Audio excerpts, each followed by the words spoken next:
Welcome to Section 3. Let's explore the style transfer tools in IB Flow. On the right panel, we provide 5 independent memory slots for your styles.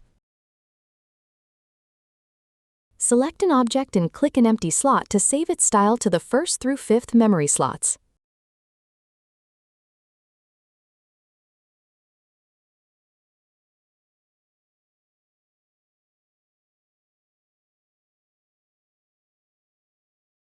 Next, select Target Objects and click the corresponding slots to load and apply the styles from slots 1 to 4.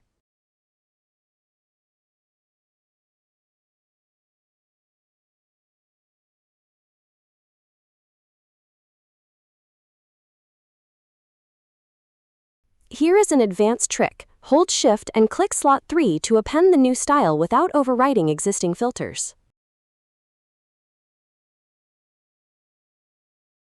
To reset only the effects, turn off color and image filters, then click Reset Selected to clear them instantly.